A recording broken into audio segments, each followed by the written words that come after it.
Hello, ladies and gentlemen. Welcome to the Tapped Out Wrestling Podcast. I am, of course, Nick McDaniel, and as always, I'm joined by my buddy Myron. And I'm joined by a little bit of the bubbly. What's going on, folks? There's no cheap salami in this place. How y'all doing tonight or today? I'm sorry, man. That's just too. I look like a morbidly obese Bobby Eaton. I'm Bobby Eaton with diabetes. Sorry. Okay, where were we at with the show? Well, man, this it was actually a pretty active week. I thought it was going to be a slow week going into the weekend, but boy, were we wrong. It seems like it's a little fired up. Want to kind of cover a couple things, as you can see the crawl across the bottom. We really haven't addressed the WWE Draft, so I want to talk about that. The network tiers that they announced, today.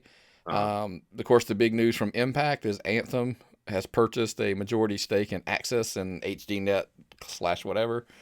We want to touch on a little bit of the NWA stuff that Stephen Platinum addressed on his full disclosure and commentary, because I 100% agree with some of the stuff on there, and I know you've got a little bit of background in there as well. And there's a pretty good chunk of stuff this week in the Georgia Indie Talk section before we get to the 3 on tap that I definitely. But before we get started, I do want to say real quick shout out. I know, we always tell people the people that are willing to pay their hard-earned money and support us, we can't thank them enough. And we've got, some of our Patreon members. Nathan, we always say plenty of love for Nathan Littman. He's the man. Alan Tucker. Oh, yeah. Love some Alan. I have been, 2 to 4 weeks now without seeing Alan Tucker, and I feel lost. I know, man. We were supposed to see him Saturday, which we, but life got in the way, and it didn't happen. Yeah, guys. I'm sorry. I really am sorry. I did to interject that I missed Southern Pride. That we missed Southern Pride. My back was in such bad shape after work Saturday that I pushed out and laid down. I know there's no timeouts in professional wrestling, but I'm just some guy that goes to wrestling shows. So, yep. Also, real quick before we move on, Rafe. Can't wait to see it at WrestleCade, man. We're ready. Roberto Rossi, we appreciate all the support on Patreon as well. And, of course, Heath and the Double Dropkick Show. Yep. Much love. Same thing, man. Hopefully we'll see him at WrestleCade as well again. Yeah, man, I like that guy. That guy's been through a lot this year, and he's always positive, and he can stay positive, and I got to admire that about some people. Yeah, because that's a rare thing these days, man. People can get down in the dumps and not come back from it seems like. But hopefully something that will bring some people back from the dumps is, we were discussing this draft that they're going to do in October. October the 11th, it's going to start on SmackDown, and on the 14th, it'll conclude on Raw. There's a new WWE Draft coming to split the rosters again, man. I love these. I love the draft. I love this. It makes it like a real sport. Present it like a real sport, not a performance art. That's what I want to see, folks. Well, this is all being reported by Meltzer and John Pollock. And one of the things we're hoping we get out of this is that supposedly they're going to finally do the hard separation of the rosters. It's not going to be the blur and going back and forth, but clear, defined rosters. Well, you're sold to 2 different companies. You're going to have to present those companies with a product. Those companies don't want a blurring of that product. I don't know how they're going to work the pay-per-views after the pay-per-views are the big question for me. I can get the brand split in the draft, but are they still going to be co-branded pay-per-views? Yes. I think it's just going to be, but then you'll have like a SmackDown match and a Raw match, and back when they had it before when they had the hard separation, but they were still doing cross-branded pay-per-views, if that makes any sense. Okay. I mean, I can deal with that as long as I know what the rules are. Wrestling's one of those business with all these unwritten rules, but I like to know what the rules are as far as pay-per-views and who I'm going to see on a show and what the deal is. Yeah, and I mean, I think just in the general saying is what'll happen is you will have, Gary Club. Yeah. You'll have, like if it had a pay-per-view, it would be Kofi and Orton for the WWE title. And then you would have a Universal title. It's kind of very similar to what they have now. They're just not going to allow any of that jumping from show to show.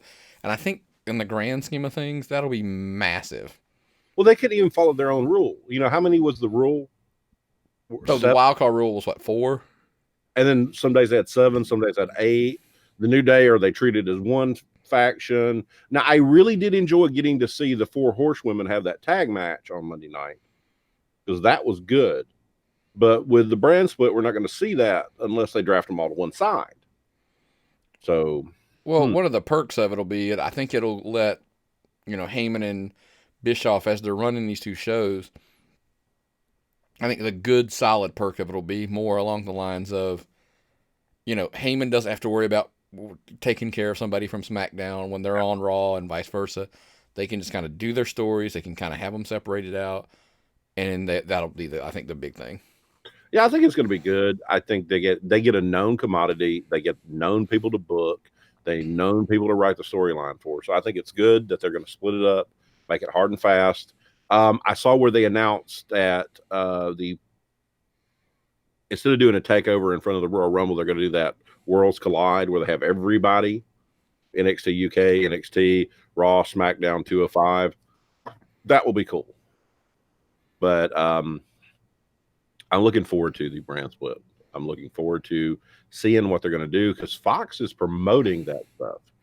Speaking of which, there's some spoilers kind of potentially out there that they did this photo shoot for Fox and the SmackDown coming, and Alexa Bliss, Becky Lynch, Rey Mysterio, and The Miz took part in this photo shoot, and they're on Raw. Yeah. So is that a spoiler that they're going to jump ship over to SmackDown now? Where's your balance? Are you gonna put the best stars on the show that gives you the most money? Yeah. Or that worked for me too. I mean, yeah, a lot of people don't like to hear it, but ultimately at the end of the day, it's all about the dollar. And we've always said that Raw would never fall second fiddle to SmackDown. Fox is giving you about 1.25 billion reasons to make it second fiddle. And I'm just saying, I mean, it's a business deal, and people don't want to look at wrestling like a business. People want to look at it like an art. But the only way you can continue to perform your art is if someone looks at it like a business in order to give you that stage. And I think a lot of indie promotions miss out on that, and the WWE does not. And people hate them for it, but the WWE always looks at it like a business. That's all it is. Mm-hmm. This is, something that's not very popular, but I know a lot of people make comments about the WWE. And my big thing is even as much as everybody pounds the fact of ratings are down and this, that, and the other, they're making more money than ever. They're getting bigger TV deals than ever. Mm-hmm. As long as that creature and that monster is growing in that area, yes, there will come a day that other stuff doesn't really matter. I mean, it does matter more, I guess. The more people go out, it's kind of hard because you're torn in between. I'm not saying it doesn't matter that less people are watching, but as long as they continue to make the money, it's not what some internet guy thinks about your product. It's if they're making money, they're gonna stay in business. Yeah. Folks, they've still got the kids. They're still building wrestling fans. Wrestling fans don't stay with wrestling like they did when we were young. For some reason, they get disenfranchised and move on, but they're still building wrestling fans. You still talk to kids. You still talk to kids 4th, 5th grade. That's what they like. Roman Reigns, the whole 9 yards. They love that stuff. And if they can retain those people, they're going to be much more profitable than they've ever been before. And they're poised to really have a big breakout with this whole Fox deal. And then NXT coming up. Television is popping for wrestling right now. I mean, I will tell you, speaking of popping on television real quick, Austin, man, still warrants a pop when he comes out on TV. Why would anybody pop for an old guy who's a wrestler and not a performance artist? Man, and if it proved nothing else, it shows the difference between stars that are promoted under the brand of the WWE and guys that were promoted as stars like Stone Cold Steve Austin. Yep. He was a man that wrestled in the territories. He worked for WCW, never got big, but there was that one thing, the Austin 316 promo, the T-shirt, the first big wrestling T-shirt. He got over. He's one of the first people to get over in the superstar era, and folks still remember him. Like him or not, he's still over, and it will always be over because he was put over when the stage was so huge. So, yeah, I mean, so much so that there was a little bit of a stink, and we'll move on after this. But I do want to ask you in our 3 on tap at the end of the show. Mm-hmm. We're talking about this draft. I do want to find out who you would take in your draft, so we'll play that game towards the end. Yep. We have a draft coming up. We're going to draft our 3 on tap. We're going to draft the top 3 people we would draft. Yep. And but you were talking about Austin. It was what I was mentioning real quick before we move on is that there was a big stink about AJ Styles taking the stunner, not once but twice. People were saying like, "Oh, why AJ? Why AJ?" And a lot of people were going like, "Dude, there was probably a line in the back throwing their hands up to take that stunner." And it doesn't hurt AJ, and it doesn't put Stone Cold super over because he's already super over. AJ getting on television with a star of Stone Cold's caliber just helps him. Well, and then I don't know if you saw the post Raw, WWE.com had the video of post Raw. They were in the ring celebrating and doing their thing, and then Austin kind of said he wanted to shake AJ's hand.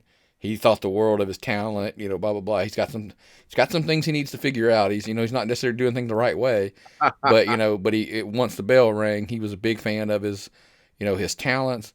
And then of course he wanted to come in, shake his hand, have a beer with him. So what happens? Stunner. Again, everyone's like, "Oh, it made AJ look stupid." No.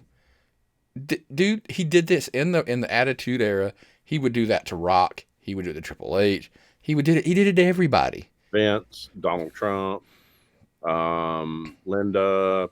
I think everyone actually at that time took a stunner. Yeah, and it's just par for the course, man. Well, how big is it? How important is it to say that the stunner is so big? When they wanted to get Kevin Owens over, what move did they have him do? The stunner. He went to Steve and asked for the stunner, and they got it. And if you ever are curious, because there's probably a generation of people now who watched Raw and there's like never saw Austin in his prime. Well, the great thing about it, dude, the WWE Network is there, and that's exactly what you can go back and see Austin in his prime at all pay-per-views, all that good stuff. And this week we found out there's going to be some little tweaks and changes to the network coming. Yeah. I was going to get your thoughts real quick. What did you think of him? Well, the thing was the main wrestling thing I got to watch today prior to doing the show was I started the Adrian Street special, and nobody puts content together better than the network. Okay. It's well done with superstars. They're going to have it tiered now where you're going to get some free stuff to entice you. You're going to move up to the next level of what we all are at now, right? Yeah. That's essentially, yeah. Which sounds like a great, if they're not going to change the price, that's cool. We get pay-per-views, we get the specials, we get all the different, the catalog. The catalog is one thing you can't underestimate the importance of how big that catalog is. And there's more coming to it all the time. But they announced a premium tier where you're going, what was the word? Potentially integrating other avenues. Their commerce, exactly. Okay, is it going to be like Amazon Prime?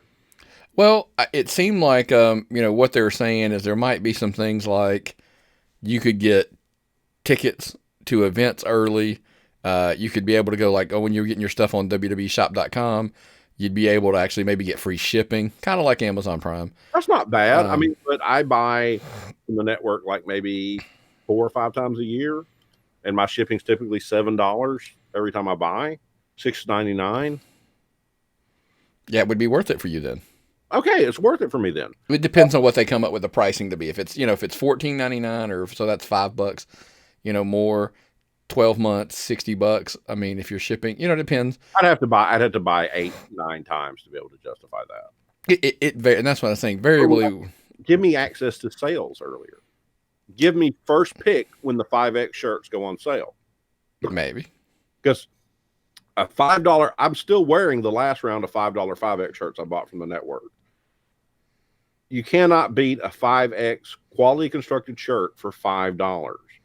If you give me first notification, like I get an email saying the merchandise I like is on sale first, or I get early access to purchase before everybody else does at that price, I'm okay with that. That would be a huge savings for me. Could be. I like the idea. Well, they've done all those surveys, so I'm sure they have a solid plan in place, even though they haven't revealed it yet. But because they do those constant surveys of I don't know, folks, if you ever bought anything from WWEshop.com, but you get an exit survey almost every time sent to you about what the quality of the product, how you got it, how you liked your shopping experience. And I got to respect that, because that's how you build your product. That's how you make your product better. Oh, absolutely. And now there's still no word on like if Evolve and ICW and that kind of stuff is going to make its way into the product, as far as some shows. Maybe they'll do like that Evolve show they did. Maybe that's only available on the premium tier or something like that. That's understandable. Yeah. That's understandable.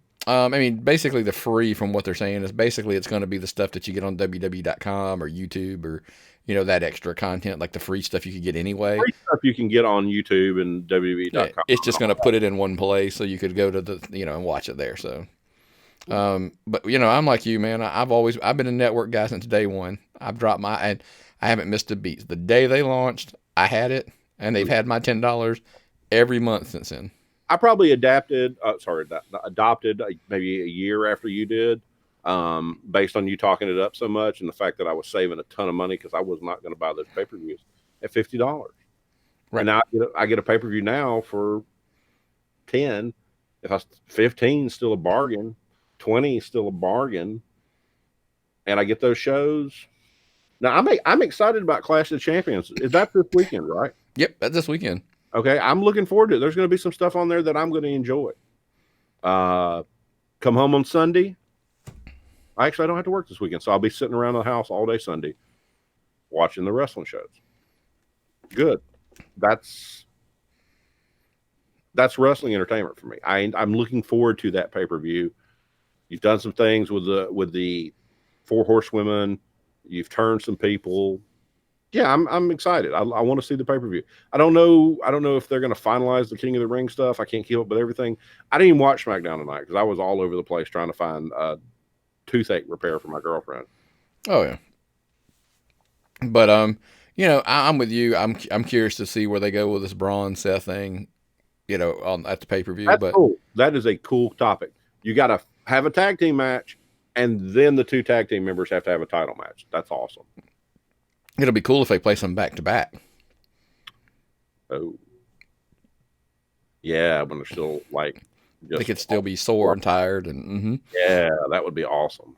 That would be a cool thing for me. But anyway, but hey, let's go ahead and move on from some of the WWE stuff. Really big news this week. And we had talked about this a few weeks ago, and you were pretty adamant this wasn't going to happen. So I'm sure you were stunned when you read. Well, everybody said it wasn't going to happen because Anthem was trying to buy Access. And then they bought Access. They took a majority stake. Anthem actually bought a majority stake in Access and HDNet, as you pointed out. Yeah, Steve Harvey somehow is on the board and mixed into this mix. And, of course, Mark Cuban. I don't like Steve Harvey. I never have liked Steve Harvey. I don't know if it's suits or what, or the mustache. Something about Steve Harvey just bothers me. My girlfriend loves watching Family Feud clips, and I'm like, turn that shit off. I don't like that guy. It vexes you. It vexes me somehow. Yeah. He is my arch enemy. But he's got a seat on the board now. Anthem Sports and Entertainment bought a majority stake in Access and HDNet movies. HDNet was the network Ring of Honor was on prior to moving to Sinclair. So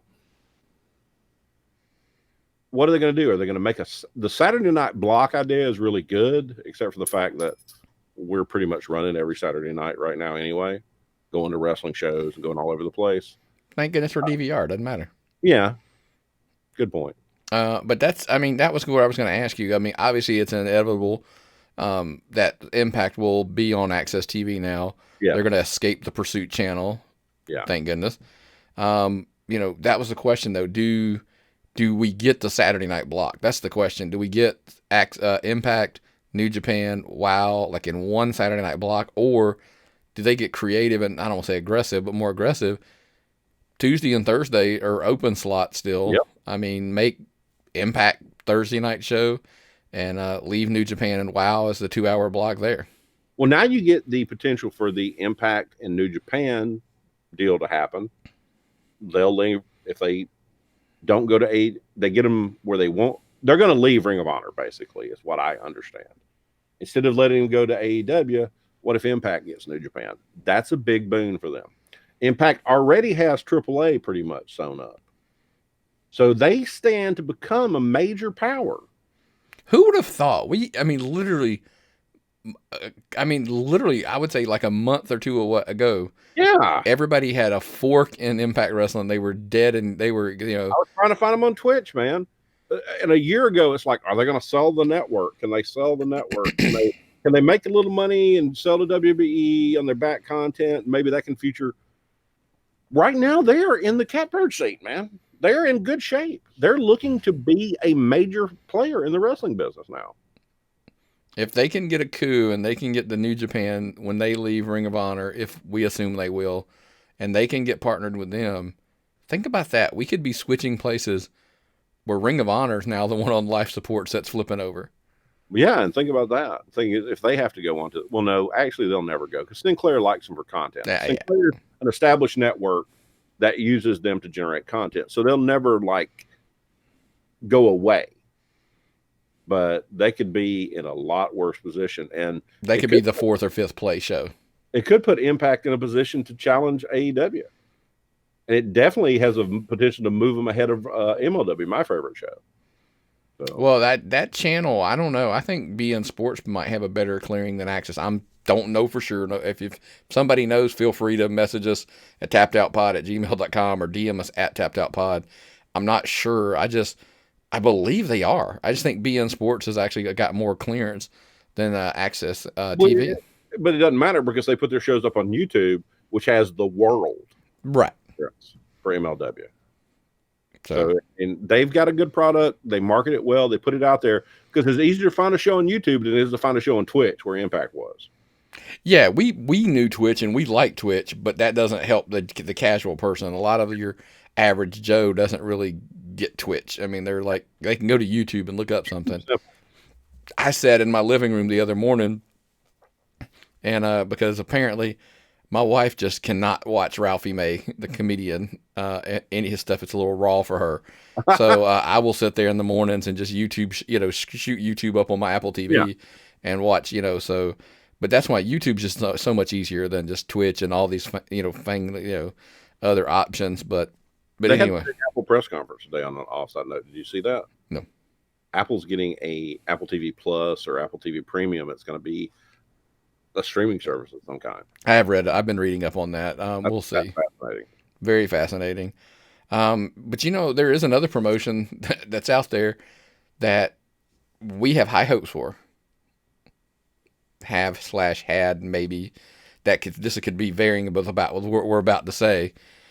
So NWA, we've talked about it for a couple of weeks now. They're coming to Atlanta. They're going to record at the GPTV, basically the PBS studios. Yeah, it looks good too. It looks like a really sharp place they're going to record at.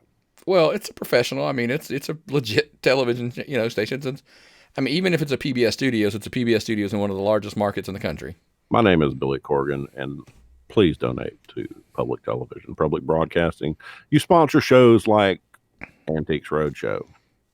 If you're a donation to public, what's it going to turn into? Okay, is it going to be a telethon thing or what? Where are they going to broadcast this show? That's the big question. Yeah, we don't. And see, this is stemming from some of this is of not knowing anything and using any of the press they could get. Stephen Platinum put out a video this week that actually you've got some background in a little bit because of you had done kind of the same thing. Now, we by no means are comparing, Stephen Platinum just thrashed NWA for apparently just rebuffing Larry Goodman, who was trying to get it, basically press credentials and come in and so they could, plug the show. Just press credentials. Just press credentials. Doesn't cost them anything. Nothing. So, okay, here's the thing. I have been messaging NWA. I have been commenting NWA. If I can do anything to help you, let me know. Okay, folks. I am a commentator on the wrestling business. I am not a reporter. I am subjective. Larry is objective. If Larry Goodman were to go to your show, he can write a report that you could use for publicity. If Larry Goodman were to go to your show and write a report to put on Georgia wrestling history, that's credibility. It's one thing to like leave on red a goofball like me, but when you go through and you vet Larry Goodman, who to me is the best wrestling reporter, and honestly probably better than Meltzer, because Meltzer tries to put over his own agenda. Larry Goodman is the real deal, and you could use him to help you. He could write press briefings. He could handle things. He knows who the people are. He's got contacts. He could give you numbers of, if you wanted to reach talent in Georgia, Larry Goodman, Bill Behrens, Stephen Platinum, they can give you just about everybody's contact information. But you're not talking to Larry, who is respected universally. Why did you go through and check his Twitter out to see if he had a profile picture on Twitter? Unless you don't understand the way there's a difference between wrestling Twitter, which is some of the boys and a couple of smart guys, smart fans, not smart guys. Wrestling Facebook is where all the business in wrestling is done. Where all the people are, all the fans are, all the people that follow shows, they see the announcements on wrestling Facebook.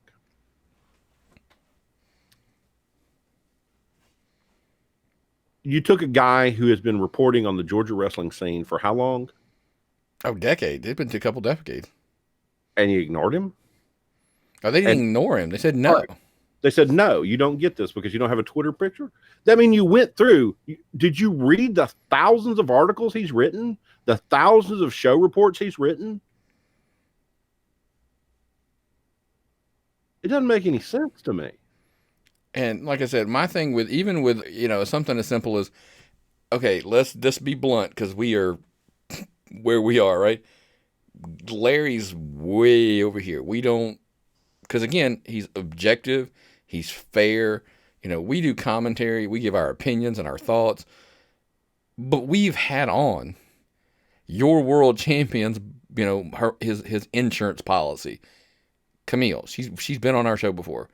One half of your now current world tag team champions, Roy Sissex, has been on the show. I've met the man personally.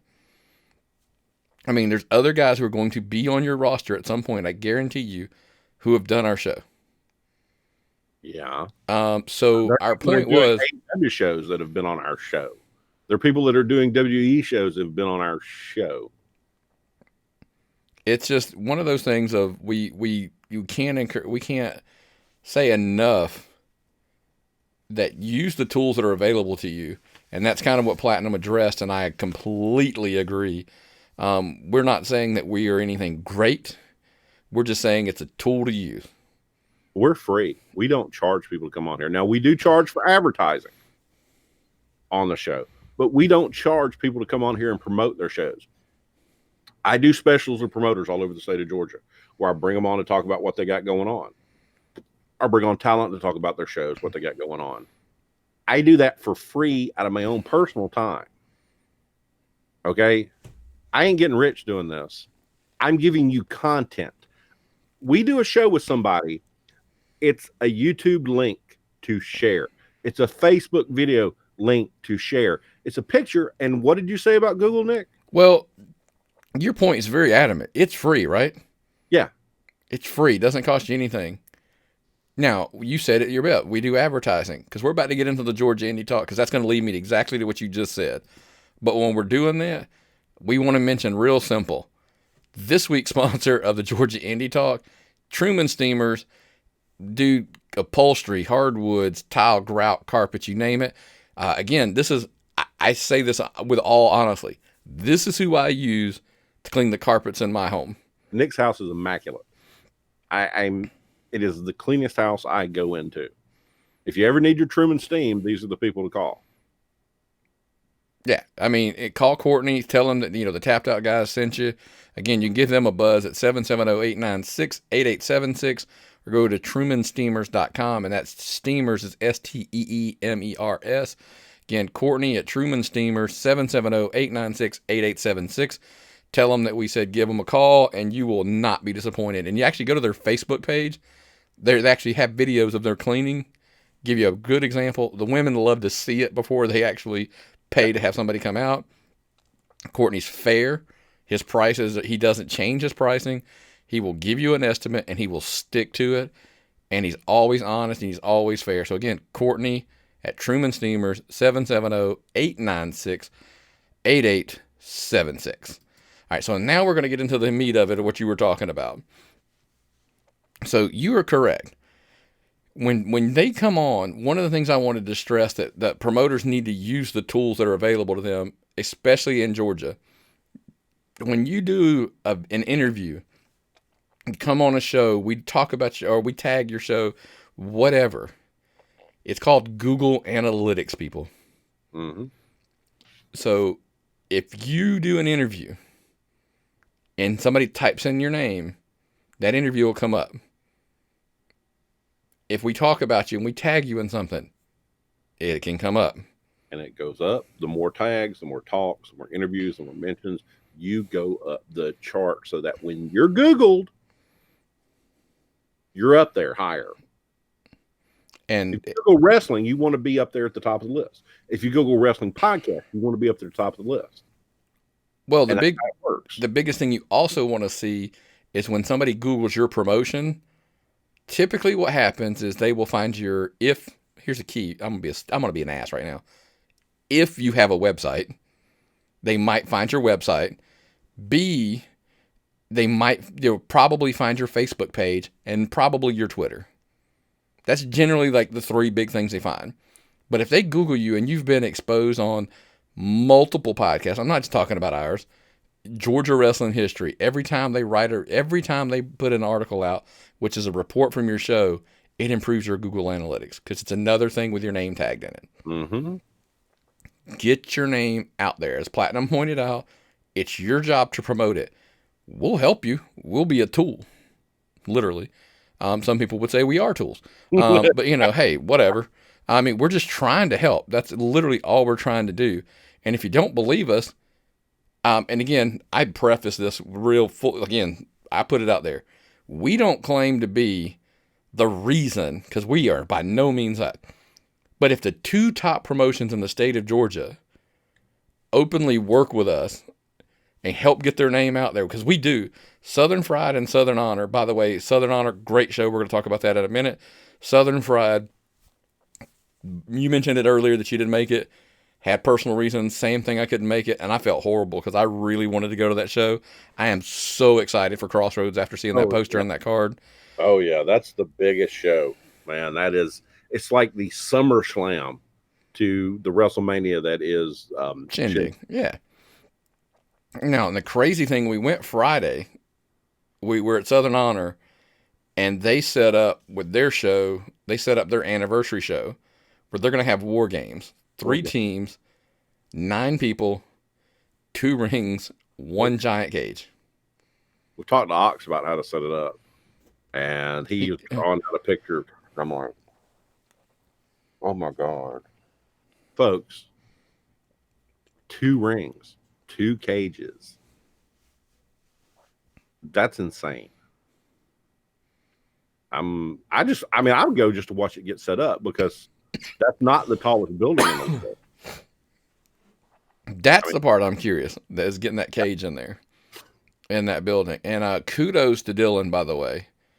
they booked that very well because that there were so many moving parts at the end of that show Exactly. that it could have been a disaster. And that's what I told him. I said, look, you set up a 3-team War Games match and made it make sense.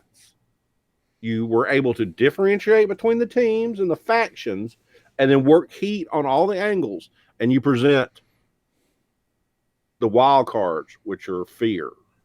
You present the villains, which are the Cody faction. Sorry, the Corey Hollis faction. And the new era. I mean, so it's two. Well, here are the kind of the popular villain. Dude, it was beautiful. You're going in there. I have no idea who's going to win. Okay, how is it that you go to indie wrestling promotions all the time? You see them set stuff up, and you have no idea who's going to win. I'm excited. I'm very excited. Before we go, we're going to talk about a comment that was made or a post that I made that it will address some of this. But before we move too much further in, and we're not going to give away something that we can't give away, but I do want to address some of the drama that was there about the Southern Honor Wrestling's attendance. Look, I'll be bluntly honest, and I think the cool thing with us is that we have an honest and fair relationship with Gary Lamb. We will say our opinion to him. He'll tell us back what he thinks. It's usually no sugarcoating it. I mean, it is what it is. And hey, I think that's why we probably all like and respect each other so much. Yeah. Everybody said, oh, well, what was your count? I gave a count, and I'm honest. I said, look, my count, I'm not great at it, by the way, because my systems, I don't count every individual head in the thing. The funny part was my count was lower than what Rob had. Your count's always lower. I've noticed that. Rob actually got up because we sit kind of perpendicular to the ring. Rob sits over here on a table to write his story where he's viewing from the back. Rob got up during the show and was walking around physically counting seats. And I said, what are you doing, Rob? He says, well, somebody said that there's only 160 people here. I've got to find out and get these numbers back right. Well, I didn't tell him that I could have gone over to the table where Faye sits and she counts the number of bracelets. Everybody in the building that was not a worker had on a green bracelet. They count those bracelets. I could have but I didn't need to, because I knew if I asked Gary, he's going to tell me a number I can believe in. He went 418 sold. Rob went 400 physical count. You went 350 based on your. No, I said 380. I said around 380. Okay. 380. Yeah, by my estimation system. So it's not like we were drastically, there wasn't some huge. Well, your average would check out to 400 people. 418, 400, 380. Your average is right at the 400. Yeah. And so there was some drama about somebody was saying the numbers were less, whatever. Hey, you know what? If you want to find out all that scoop, I don't do this often. I'll plug Stephen Platinum's Patreon. You should go over there and sign up for his Patreon page, $5 or more. He does some unsubstantiated rumors and deep dives. He knows things. There you go. I mean, check it out. So knows people. So we won't, we always tell you, hey, support him on Patreon, but do us as well, man. It's patreon.com/tappedoutpod. We put some stuff on there as well on our Patreon page, exclusive stuff, behind the scenes, etc. I've been doing some PWI 500 stuff on there. I've been doing some. Oh, it's not. No. Wink, wink. But anyway, so the whole point of this was like undercutting somebody. There's a lot of drama in Georgia wrestling. It's been this way for months. Probably been this way forever, but it's wrestling. Okay, it's a drama. However we want to look at this, it is the soap opera for men. My girlfriend watches Real Housewives of Atlanta. I talk to the people on my soap opera, and on the weekends I shake their hands and hug them. I know the people that are involved in my soap opera personally, and that makes it really important to me. Wrestling is going to be drama. There's always going to be something, because it's all about who draws the most people, or who makes the most money, or who's the best booker, or who's the best promoter.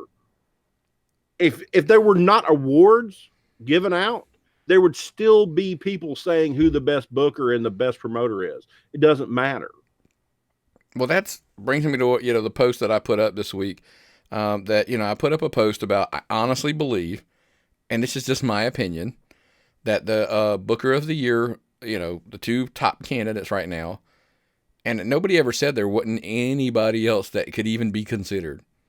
I just said it's a 2-horse race right now, and I believe it is Todd Sexton from Southern Fried Championship Wrestling, and that it is Dylan Frymer from up at Southern Honor Wrestling.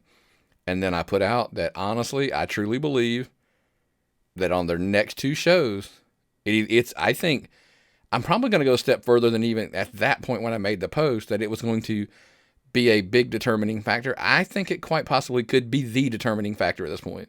Yeah, it's a seesaw. It's been a seesaw the whole time. I go to a Todd show and I'm like, God, he's brilliant. And then I go to a Dylan show and it's like, how did he work all that stuff out? And how does he get these people? I seesaw back and forth. It might come down to who runs the last show before I vote, Nick. It could very well be the case. I mean, I'm bluntly honest. And here's the thing. We always make the joke of, there's a saying in our group, being overrated doesn't mean you're not good. And also mean you could consider yourself being underrated. Whatever. My argument is right now, with all the love and the respect that I have, I think as far as Booker right now, I think Todd Sexton has a slight lead. That's just my opinion. Because Todd is an old school Memphis style booker where the storytelling's there. And again, if you get beat by Todd Sexton for Booker of the Year, there's no shame in that. Now, Dylan, I think, has a very big opportunity that he can come out of this 1-year anniversary show and he could be the Booker of the Year. This is the first year he's been in consideration and he could possibly win. Absolutely. People ignore that. People act like Dylan has been booking Southern Honor forever. No, this is his first full year booking. And he has made such Southern Honor. Yes. Southern Honor. He's booked for other people. I know that. But he has made such an impression that first year. He's drawn 1,000 people. He's not drawn less than 400 roughly any show for his pizzazz. He's pizzazz. He can make this stuff work. He makes you want to see the stuff he's doing. It's a buzz. He generates a buzz with his booking. Okay. Now, that being said, I do want to talk a little bit about the debate that it was raged on in some of those comments about people saying this and saying that. So, one, Booker of the Year, in my opinion, this is just my opinion, doesn't, and if you don't agree, that's fine. I totally get it. At Tapped Out Pod, that's, you can DM us on Twitter, Facebook Messenger, same thing. And of course, you can email us at tappedoutpod@gmail.com. If you disagree, as long as it's respectful, I totally am opening to anybody voicing their opinion. Booker of the Year is not necessarily measured by the crowd size. To me, Booker of the Year is the stories and the angles that are developed over the year. That's my opinion. Promoter of the Year and Promotion of the Year, those lend more to the crowd size. Yeah, I got to agree with that. So, I got to agree with that. And Gary is different than David or Matt or Rick. And Anarchy is different than Action or Southern Fried or Southern Honor. A lot of times we're comparing apples and oranges, people. A lot of times we're comparing apples and oranges. You can't judge the potency of an apple versus the potency of an orange. In my job, people ask me, is this medication stronger? And I can't tell you it's stronger. I can tell you it's different, and it does different things. And that's a lot of what wrestling's like. What Todd is doing is different than what Dylan is doing. What Southern Fried is doing is different than what Action is doing. Do they all put on wrestling shows? That's the only thing they have in common. And it's something you have to take it's something you have to take advisement on. Right. I think my grand scheme point of that is, I'm following up here, is that I don't believe that just because the Southern Fried crowd is 250, 300, and you're going to say, well, Southern Honor draws 400 or whatever per show average or whatever, that makes, X Dylan the better booker. No, the storylines can make or break that. To me, the storylines and the angles matter for booker. So anybody arguing crowd size, I don't really necessarily, because you could just be in a smaller market. How blessed are we to the point this is a contest, okay? Where someone as brilliant as Todd, who books the cerebral booking, where I recognize angles from my childhood, and I'm like, oh my God, I'd like to talk to Tom. And Dylan, who could have in any other state would have ran away with this. We're blessed the fact we can go to wrestling shows and get the best wrestling product on the indie scene, I think, anywhere in the country right now. And here's the other thing I want to point out, because I do appreciate like all of the promotions that are taking the advice from us, from Stephen Platt and whatever, reaching out. I mean, there's multiple promotions at this point wanting us to come to shows. We've made it a deal amongst ourselves here that we need to do better. How crazy is that? I texted you the other day. I said we need to be better, and we need to see more wrestling. Platinum's putting us over like crazy, and honestly, we go to shows we want to see. Larry and Rob, I will tell you one thing about Larry and Rob. They'll go to a show they don't want to see to do a report because it's their duty. And that's what makes Larry so important to the state of Georgia and Georgia wrestling. They go to shows that I don't go to. I'm not going to go and report on a show that I don't want to see. And see, but now we are. That's the thing. And I don't mean these shows that I'm about to say, they're not shows that we didn't want to go see. There's a multitude of reasons. People don't understand that shows are run on the same night as other shows, and that works out. I work every other weekend. I'm bluntly honest. Here's the thing, though. We're bluntly honest. You want us at your show, don't run against Southern Fried and don't run against Southern Honor. That simple. I mean, where are we going Saturday night? We're going to Anarchy. Because you know what's not? They don't run against our guys. Anarchy runs on a different schedule specifically so they don't compete with their other guys. Yeah. That's all. But October 12th, we're going to make the trip to Viral. October 25th, we're going to make the trip to Action. Unfortunately, I think Marco Stunt, because I don't go to shows Marco Stunt. So. IWE is unfortunately running against Crossroads on the 21st, so I'll miss that. There's another show running against Crossroads, but I'm not about to darken the door for that.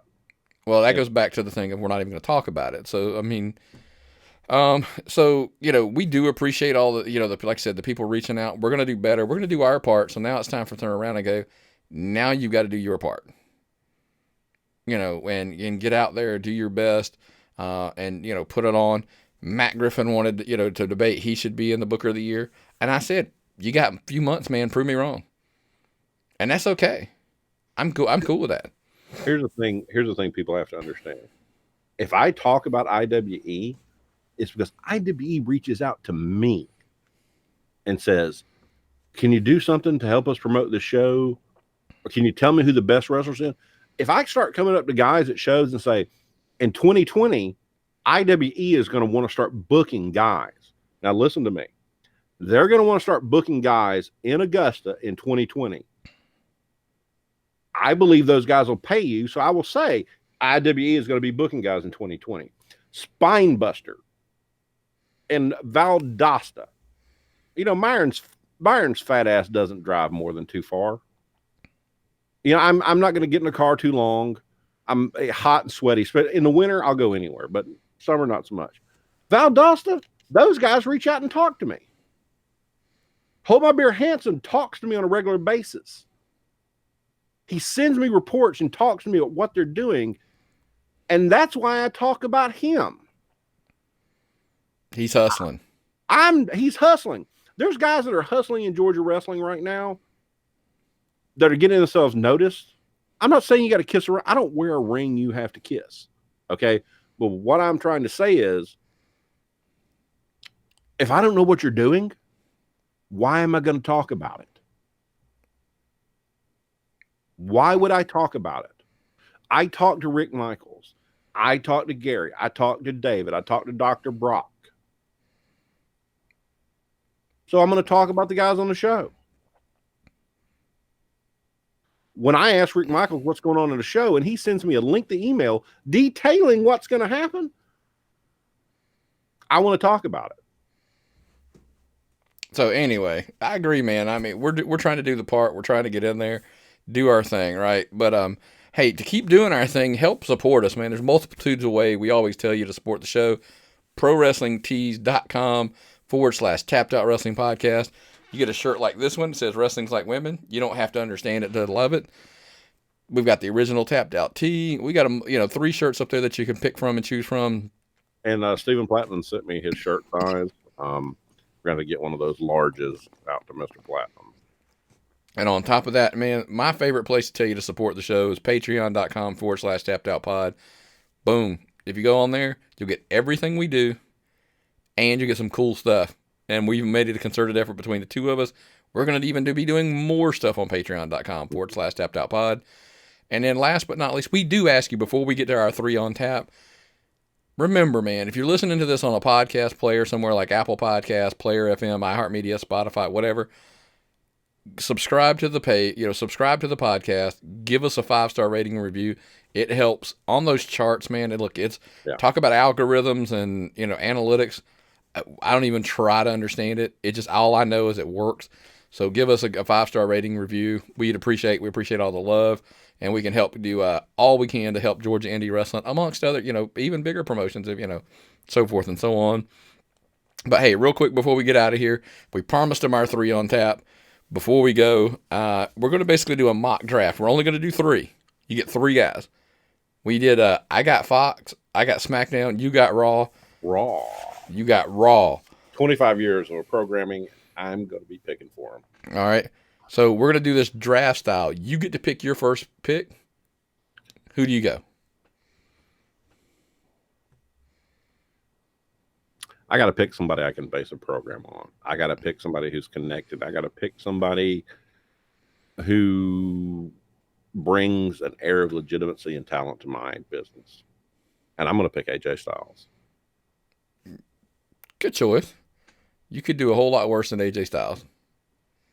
How about you? What's your first choice? Well, all the reasons you stated, but I'm going to give you the guy that I think gives you all of that, the star power, and to give the justification of why Fox paid $1.25 billion, Brock Lesnar.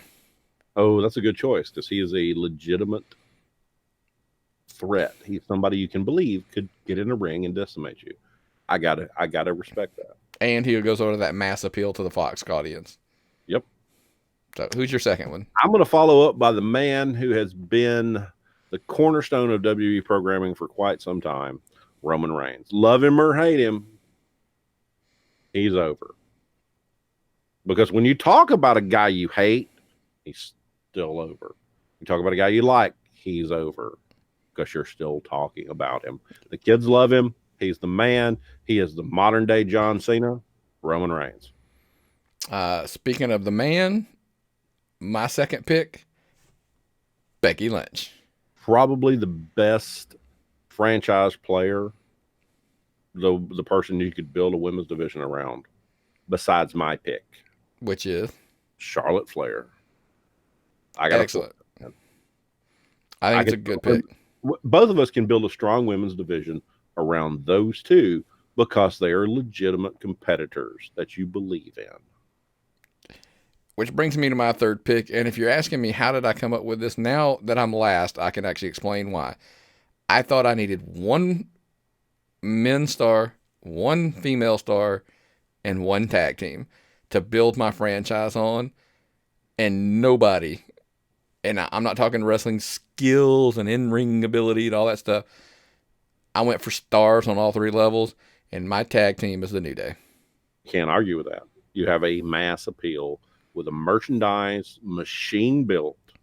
You have people who sell products, people that you can sit out there as representatives, people who are popular with every demographic. The New Day is a solid pick. Absolutely. So there's my 3. My 3 for SmackDown are Brock, Becky, and New Day. And you had for Raw, you had Roman and Charlotte. I don't think you can go wrong with that. keep an eye out. I think we're going to do a mock draft where we actually do like 20 deep or something like that. And that'll be available on patreon.com/tappedOutPod. Hopefully pretty soon. Like I said, 20 deep, I think, is a pretty deep spot, to go for your roster. So keep an eye out for that. Like I said, but man, we got to get out of here before we completely going to run way too long. But you got anything else, man, before we get out of here? A couple of quick points. Okay. Things I saw this weekend I like. The Petty Party. Super over. Great seeing Trevor Eon again, or Aeon. I never have been able to say that. Danny Jordan is gold.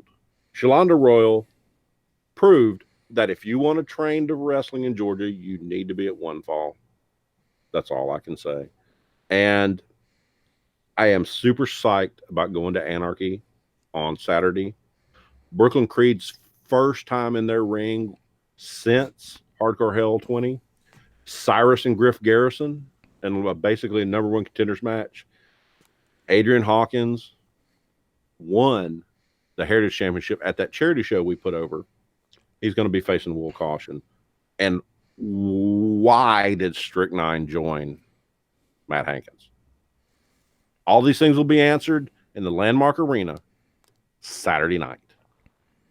I'm looking forward to it. I hope you are too. That's all I have for tonight. Enjoy the bubbly. Well, man, you know the old saying, man, it's that time of the night. If I've got nothing and you've got nothing, man, what time is it? It's time to tap out.